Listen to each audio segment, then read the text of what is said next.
Congress party అధ్యక్ష పదవికి పోటీ చేసే అంశంపై త్వరలో నిర్ణయం తీసుకుంటానన్నారు ఆ పార్టీ సీనియర్ నేత శశి థరూర్. నోటిఫికేషన్ రాగానే తన నిర్ణయాన్ని ప్రకటిస్తానన్నారు. కాంగ్రెసేతర వ్యక్తులు కూడా తన పట్ల ఆదరణ చూపడం సంతోషంగా ఉందన్నారు. కేంద్రం దక్షిణాది రాష్ట్రాలకు అన్యాయం చేస్తోందనే భావన నేతల్లో ఉందన్నారు. రాహుల్ గాంధీ భారత్ జోడో యాత్రకు అద్భుతమైన స్పందన లభిస్తోందన్నారు. ప్రాంతీయ భాషలు మాట్లాడే దక్షిణాది రాష్ట్రాలపై బలవంతంగా హిందీ రుద్దడాన్ని ఆయన వ్యతిరేకించారు. తెలంగాణ సచివాలయానికి అంబేద్కర్ పేరు పెట్టడాన్ని ఆయన అభినందించారు. పార్లమెంటుకు కూడా అంబేద్కర్ పేరు పెట్టాలన్నారు. ఇక ఫ్రెంచ్ ప్రభుత్వ అత్యున్నత పౌర పురస్కారం తనకు దక్కిన గౌరవంగా భావిస్తానన్నారు థరూర్. సొంత పార్టీ కన్నా ఫ్రెంచ్ ప్రభుత్వమే ఉన్నతంగా గౌరవించిందన్న ప్రశ్నకు వారే సమాధానం చెప్పాలంటున్న కాంగ్రెస్ సీనియర్ నేత శశి థరూర్తో మా input editor Pradeep face to face. అత్యంత ప్రజాదరణ కలిగిన నేతల్లో ఒకరు 3 సార్లు పార్లమెంటు సభ్యుడిగా కాంగ్రెస్ పార్టీకి నాయకత్వం వహించగలిగిన సమర్థులుగా పేరున్న ప్రజాకర్షణ కలిగిన నేత శశి థరూర్ ప్రస్తుతం మనతో ఉన్నారు.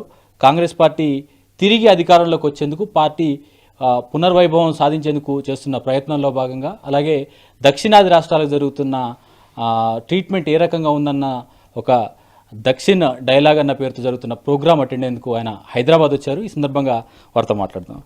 Tharoor, you seem to have honoured better in France than your own party, Congress Party.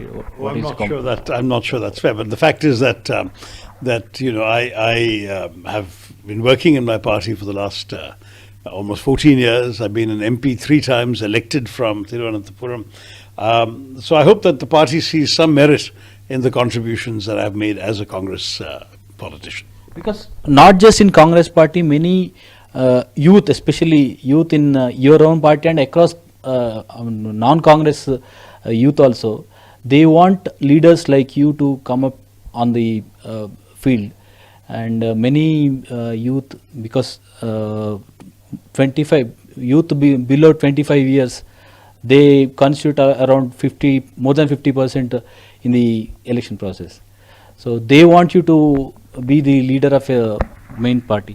Oh, that's very kind of you, Pradeep. Yeah, I hear this from various people, but ultimately the Congress party workers will choose their own leader, not the general public.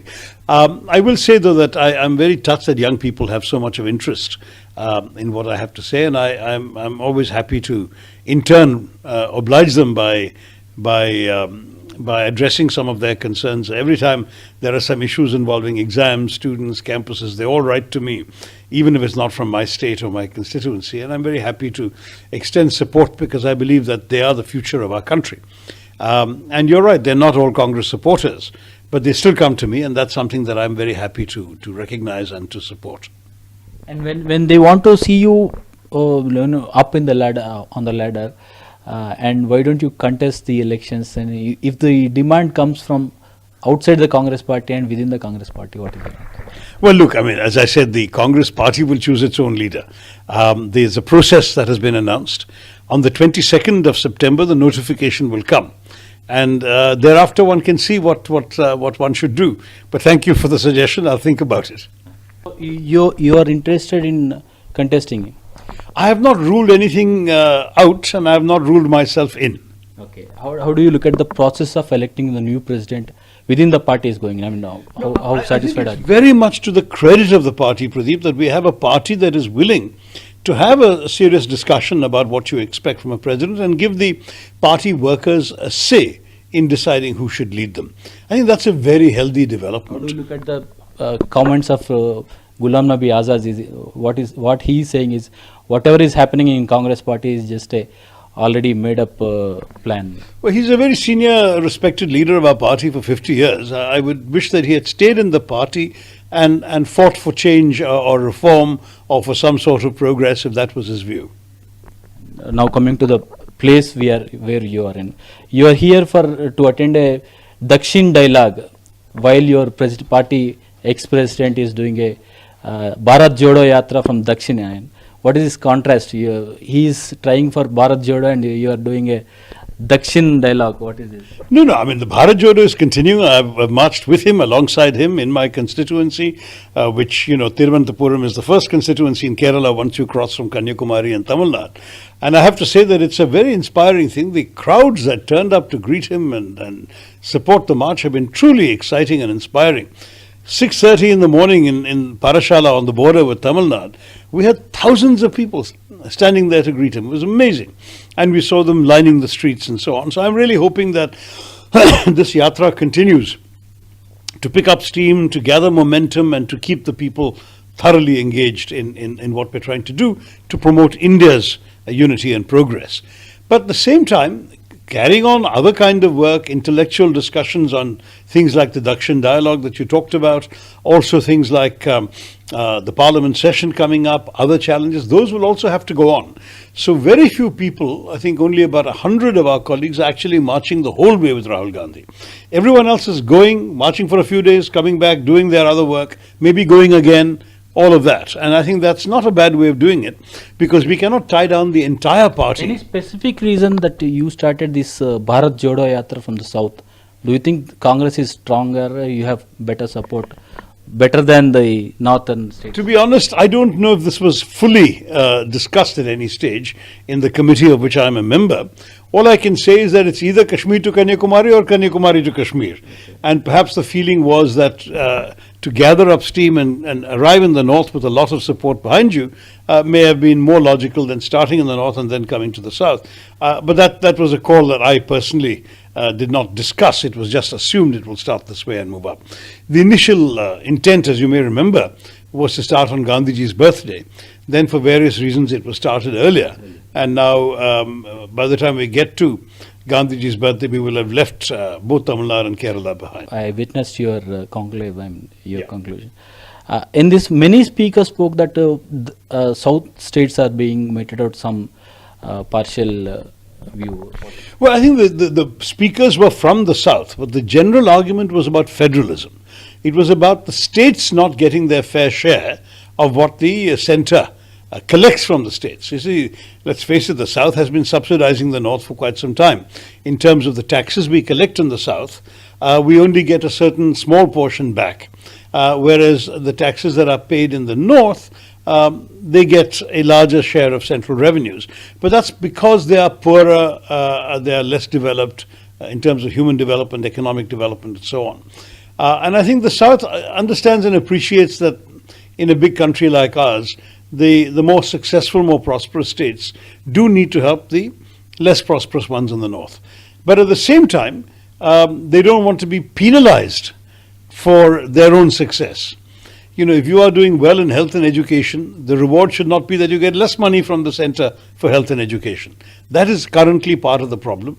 And the other problem is the fact that in 2026, many of the southern states may lose proportionately the number of seats they have in parliament. Either they will reallocate the seats or they will increase the total number of seats. In any case, the impact will be to reduce the influence that the south has in national politics. Any specific solution for this issue? Because many southern states are worried about the representation in the parliament. Correct. I genuinely think the only way to do this is to reimagine our federalism. We should do so with a much more decentralized kind of approach to political authority, so that the authority of New Delhi is not so decisive and the share of central taxes is not so overwhelming. I think this central government, the current government is looking at these issues, and when you raise your voice against on these issues, are they willing to listen to your address? Look, I think we've just begun this conversation. Right now you saw 3 southern finance ministers and 1 southern MP talking. There are others, of course, paying attention, and that's good. I think we need to, first of all, get a broader position agreed amongst all parties in the south. I pointed out that even though Karnataka is ruled by the same ruling party as in the centre, some of the problems we've identified affect Karnataka also. I think all southern states should talk to each other. And one more discussion coming on is about the language imposition. I mean, Hindi language imposition on southern state, and central government agencies are also forcing their employees to speak in Hindi or communicate in Hindi. How do you look at it? I think this is most unfortunate. I mean, obliging a Kerala bureaucrat to write to his Odia supervisor in Hindi, a language neither of them is very comfortable in, and maybe they then have to make sense of a note written by a subordinate who's from UP or Bihar and writes fluent Hindi. That is not conducive to efficiency in government. English may be a second language for all of them, but at least it's a language of administration that's effective, and all of them is at an equal advantage or equal disadvantage in using it. The fact of the matter is that any attempt to impose one language on others becomes a genuine problem, not only because there is no true majority language in India, but equally because each person has some pride in the language that they have heard in their mother's lap when they were growing up as children. And you cannot now say Mr. Shukla has a language that he's very comfortable in to work in the government, but Mr. Subramaniam does not. That is simply not a fair way of running a country, and it will actually undermine the unity of India if you promote such an approach. And one more demand is coming up from, especially from Telangana. Recently, Telangana government has decided to name their secretariat on the name of B.R. Ambedkar. Yes. And you are also writing a book on B.R. Ambedkar and about his greatness. In the early October. And what is the book of the greatness? It's just a short biography of Dr. Ambedkar. And as a biography, it basically tells the story of his life and analyzes his legacy. Now that it's really been 56 years since he passed away, it's not a bad time for us to take stock of all this. 66 years since he passed away. So that's why I thought it should be. He lived for 66 years, and it's been 66 years since he disappeared. So we do need to look back on his life and legacy, and it's really been profound. I think he was one of the greatest Indians who ever lived, and we should take stock of what he has done. It would not be a bad idea to honor his contributions to the writing of the Constitution, to name the new Parliament building after him. It would be a terrific gesture to say, the Ambedkar Parliament building. Telangana government has decided to name the secretariat on the Ambedkar's name. And do you also demand the same at Parliament? That's right. I think the Secretariat building carrying Ambedkar's name is a very fine gesture by the state of Telangana, and I congratulate the Chief Minister and the government for doing that. I'm sure all parties will support it.